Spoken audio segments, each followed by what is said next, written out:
Mema o happy brand new week na yas masre se nyankopon emfa inshira ewo na watwe mu emfa enyede emfa mawo na bibibiara ewo se wonsa kan no ewo na watwe mu no nyankopon ede ama yenko yensenum na yemfa mo enhye asia eye weekends John Dramani Mahama ekopie mu ewo Doha kata abrochima mu for a justice session be a course na say we as nneoma bi a ekoso a entwaye no ja omukọ ya mampanifo koye ekoto ato ho adwene ene ho enkro no bana John Dramani Mahama ede nsem bebree de etudwa na oshoke enkofo mo pa ya chese enya agro ode nsem dodo na yede etudwa yenko ne nkokotie yensama John Dramani Mahama ede tudwa bra okọ Doha na obo na mani and subscribe like it to Jumedi shame nema for friends when can be kindly click on the notification bell no so send be the news be to platform no so I won so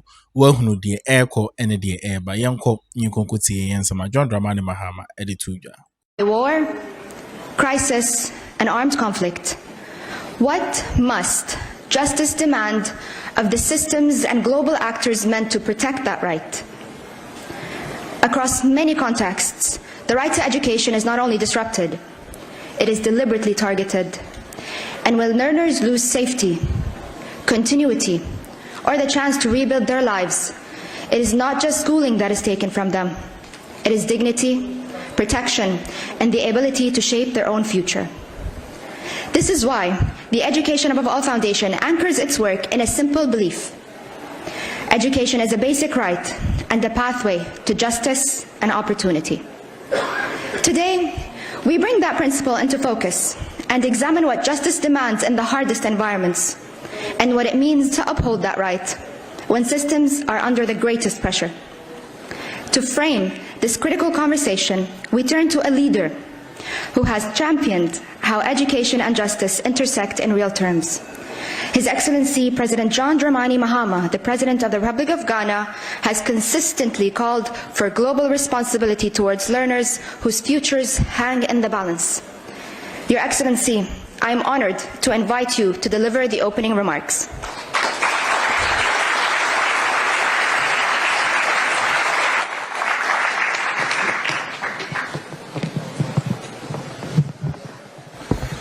Thank you very much, Your Excellencies, ladies and gentlemen.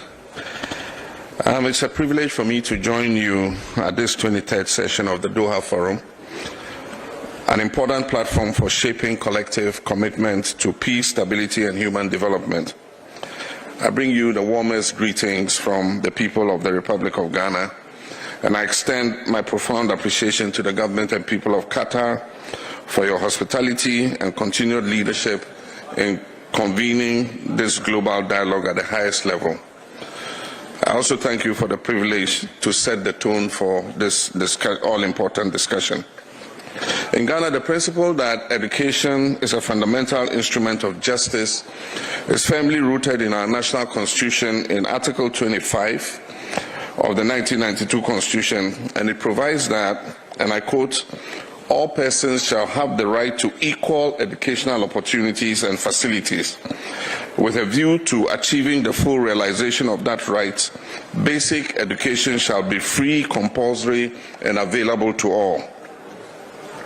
This foundational article captures the soul of our national commitment that education is not a privilege, nor is it an afterthought of government policy, but an inherent right, a necessary condition for the dignity, empowerment, and full realization of every citizen. This constitutional declaration reflects a universal truth that education is the purest expression of justice, especially in times of crisis. Our meeting here today is taking place in a world that is confronted with multiple overlapping crises, conflict, economic shocks, climate instability, pandemics, and growing social and economic inequalities. These crises do not only disrupt economies, they disrupt childhoods. They do not only destroy infrastructure, they destroy the dreams of our children. In such times, education must become the battleground for justice. Education is justice when it ensures that a child uprooted by conflict does not lose her dreams or her future. Education is justice when a child living with disability receives targeted support in order to thrive. Education is justice when learning continues despite pandemics, economic hardship, or climate disasters. Education is justice when young people are equipped to rebuild their communities and lead global transformation.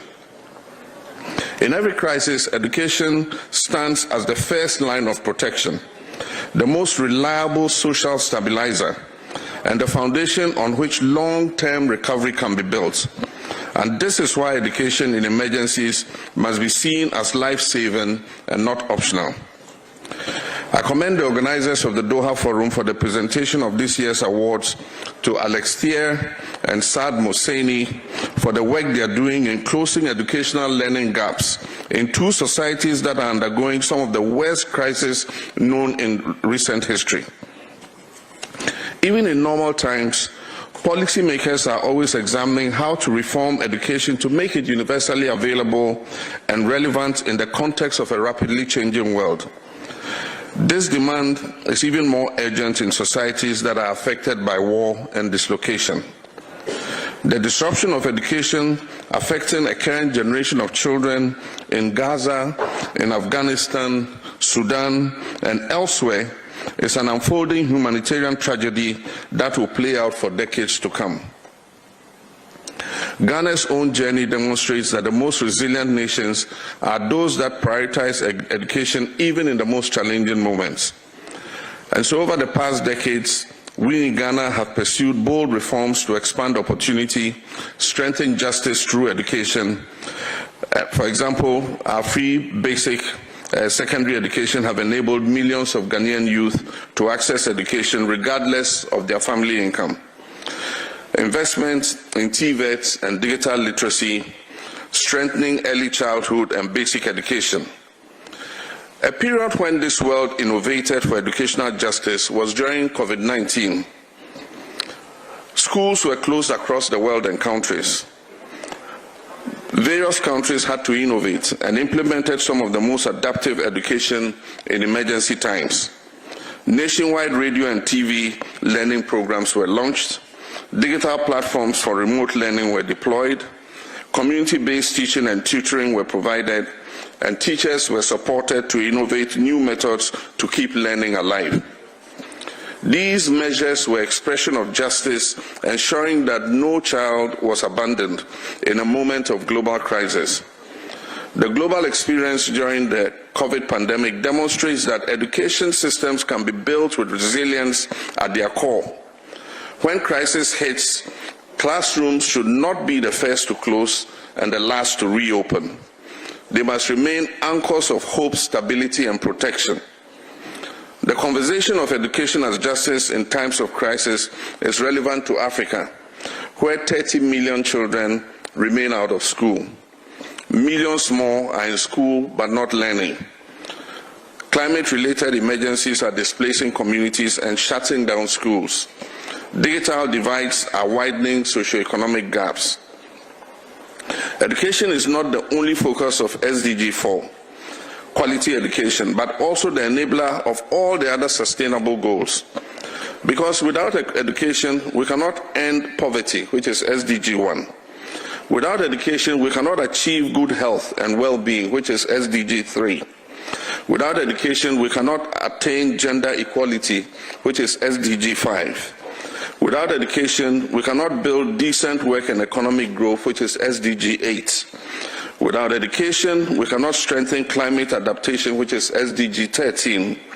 And without education, we cannot secure peace, justice, and strong institutions, which is SDG 16. Education illuminates the path to every other goal. It empowers individuals, it strengthens institutions, it transforms nations. If we want a just, peaceful, and prosperous world, we must start by ensuring just, equitable, and resilient education systems.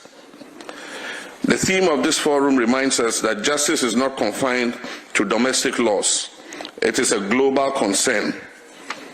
Education is a global public good, and when children in one region are denied the opportunity to learn due to conflict or poverty, the entire world loses talent, innovation, and potential. And therefore, if education is to serve as justice in times of crisis, the global community must commit to the following. First, protecting education budgets in times of crisis. Economic austerity should not begin in the classroom. Integrating education into humanitarian response plans, ensuring safety of schools and the learning environment, accelerating digital inclusion, investing in digital infrastructure, devices, and teacher training, supporting teachers as agents of stability, and strengthening global partnerships. Our world is changing fast. Our thinking about education must evolve just as rapidly.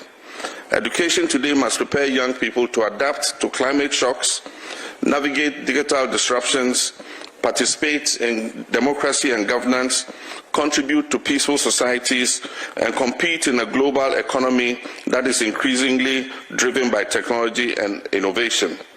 Education must be transformational, not transactional. It must be equitable, not exclusive.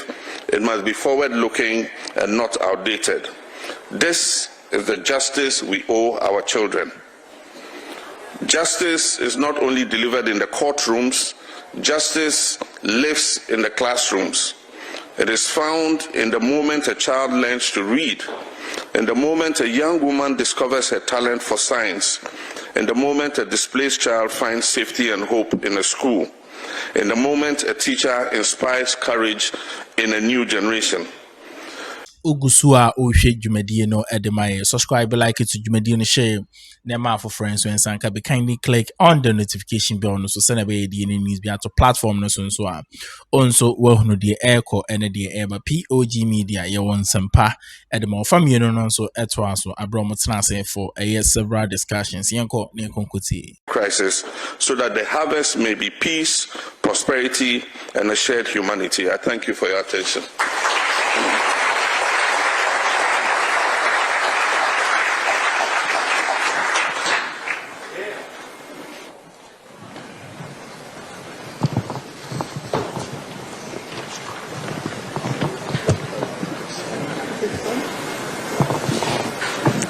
Thank you, Your Excellency, for inspiring us towards action and grounding our conversation so clearly and so eloquently.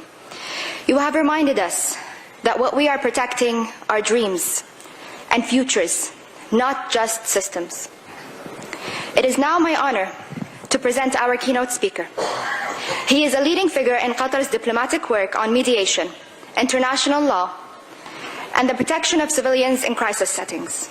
His leadership has helped position Qatar as a principled actor in some of the most complex global conflicts. His Excellency Dr. Mohammed bin Abdulaziz Al Khalifi, Minister of State of the State of Qatar, Your Excellency, I invite you to deliver the keynote address.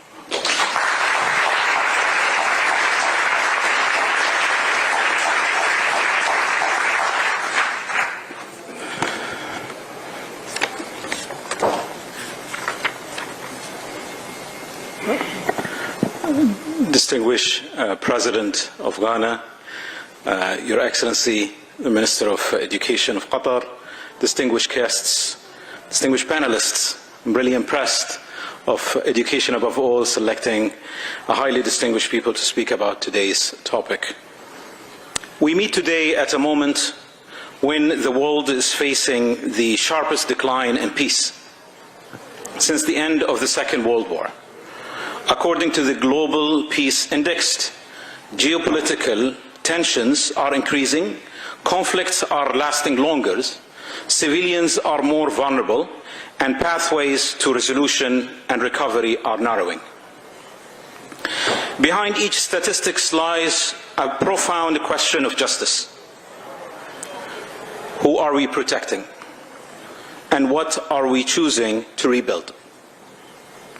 This is why our conversation today could not be more timely nor more urgent. Education is not merely a service, but the foundation of dignity, agency, and the ability to contribute and build one's future. It is exactly where justice begins. Across Gaza, Syria, Sudan, and many other contexts, education systems have been attacked, targeted, and thereby weakened, not only by poverty, by violence, displacement, and complete destruction of schools and learning institutions. For the State of Qatar, this understanding is deeply rooted in our national identity and remains the spirit of our foreign policy. We have long believed that just and sustainable peace is the only foundation upon which all rights, including the rights of education, can truly flourish. Our investment in mediation, dialogue, and conflict resolution are not an abstract diplomatic demands, but are our can truly flourish. Our investment in mediation, dialogue, and conflict resolution are not an abstract diplomatic demands, but are our direct contribution to protecting lives, stabilizing societies, and safeguarding education itself. Our experiences have shown that justice and education are mutually reinforcing. Restoring education is an essential prerequisite that enables a community to rebuild. Today, I invite you all to consider education not as a standalone service, but as the fundamental pillar of peace and global cooperation. Ladies and gentlemen, achieving justice requires us to challenge the global conflicts that shapes whose education systems are protected and whose are not. It requires that our commitments are matched with actions rooted in justice, peace, and prosperity for all. I thank you. Aha any edi dwumadie no ABC ede amamon subscribe like it to dwumadie ni share na ma afoforo enso ensan ka be kindly click on the notification bell no so send be the news be ato platform no so a onso wahunu die echo ene die ba POG Media ya wonsampa edemam Ghana be Ghana be fan into my pefra e be na be fan into my pefra ejina me no mi no so yenko ne afa dwumadie foforo do embrem makram.